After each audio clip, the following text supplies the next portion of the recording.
All right, we're going to talk about one of the most common questions that I get, which is what do I do and how do I set things up if I have multiple countries that I'm targeting? So, for a lot of people out there, they sell goods or products that are able to be exported or sold in a variety of locations, possibly internationally, possibly across the world. So, this is my example and kind of just the philosophy that I use to approach this. The end state is ideally looking like this. The end state is that your entire ad account is all targeting all locations. But the big thing is we can't rush to the end.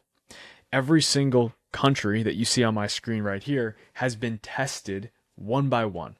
So there's two approaches to this.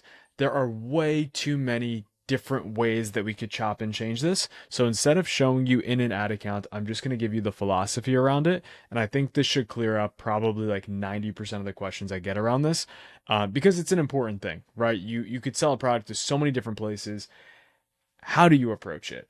So let's just get into it. I'm going to just pop over onto my Miro board here and give you all a breakdown. So when you are first starting out and you don't know which countries do well, the very first thing you're going to do, one is you're going to target all countries. So we're going to get a little thinner marker in here. We're going to target all countries at first. So right off the bat, literally set so that you could target all the available countries that you feel comfortable selling in. Now, what that doesn't mean is you should not be including any country that, doesn't speak the native language that you're advertising in. So, a great example of this would be if I was in the United States and I could easily ship without any duties, tariffs, or any issues to the US and Canada, then I would include the US and Canada because generally speaking, most of the population in Canada speaks English as well. What I would maybe avoid, and actually pretty obviously avoid, is adding just a country that doesn't speak English too prominently, like China. So most of, the APAC locations are not speaking predominantly English. They're mostly receiving their advertising in their native languages. Why would I target and why would I craft creative for a market that my product is not necessarily supposed to be in? So that's number one. Now, once you group all of these together in your appropriate available countries, the next thing you need to do is analyze. So if we pop back into our ads manager here, let's pretend this was your example. This is obviously a boatload of data. The things you want to really look out for here are percentages of spend and return on ad spends. Very straightforward. Now, if you have a different goal, aim to your specific goal.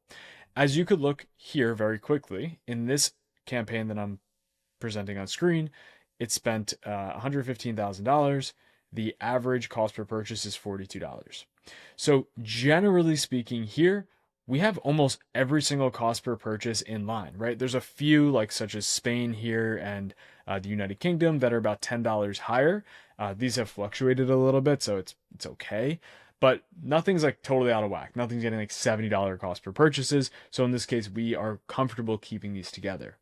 However, if you see something totally out of whack, let's pretend the United Kingdom here was at a cost per purchase of, let's say, $85, right? We'd have to eliminate that from here pretty obviously. And the way that we'd eliminate that from here is by, on the ad set level, removing that specific country.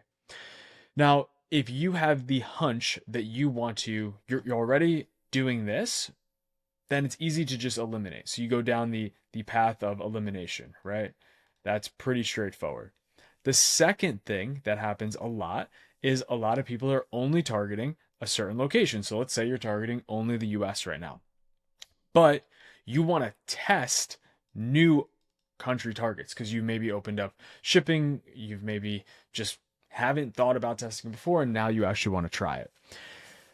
How I'd recommend approaching this is a little bit different. So instead of just adding countries to your existing campaign, what you're going to do, we're going to go all the way back to here. What you're going to do is in your prospecting CBO campaign, we're going to create a fresh pack similar to the way that we test an interest audience.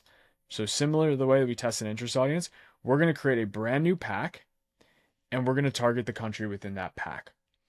The ideal scenario, this doesn't happen all the time, and you can probably tell by now, there's a lot of if ands, if ands, if ands. So the ideal scenario is that this pack here gets a little bit of spend. You're able to test properly against it. If it doesn't get proper spend, there's two things you can do. The first thing you can do, and this is the very first thing I would recommend doing, is when you go into that campaign and into that ad set, let's pretend this was the ad set, and you go down to your ad set spending limits, you're going to want to set a budget minimum here. You ideally want to set this minimum to your average cost per acquisition. So if you acquire customers, we're going to go back to our Miro board, bring us back all the way over here. You're going to test. You want to test this at CPA average, okay? So if your cost per acquisition average is, say, $50, then this is what you're setting your ad set budget limit to. Now keep in mind, this here, let me use some different colors here. This here is first. The test is first, where you just add the country as a new audience and see what happens. The second thing is you add the ad set minimum in here. I want at least a 7-day gap between this and this.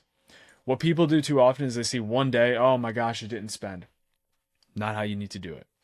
There needs to be at least a week gap to see if it's going to spend. Now, you should also be very, very aware of how much audience, how many people are in that country. So for example, I'll show you in this account again, where we're targeting lots of countries. You can see right off the bat, let me just go into the campaign level. Right off the bat, this campaign spent $115,000. 50% of it's in the United States. So when we launch something like all the way down here in New Zealand, that's only spent $995, we can't make the assumption that New Zealand's going to ever spend as much as the United States, because the population and our addressable audience is so much smaller, right? So much, 350 million people that we can target in the United States versus a significantly smaller portion in New Zealand. So when we're goaling, when we're properly setting up these tests, we need to be very patient and understanding that this might drive a very small percentage. Now, the next piece of this, and I mentioned there was a second approach to this, would be new campaign. So this would be like the third option here, or it would be like 2.5. We call it 2A.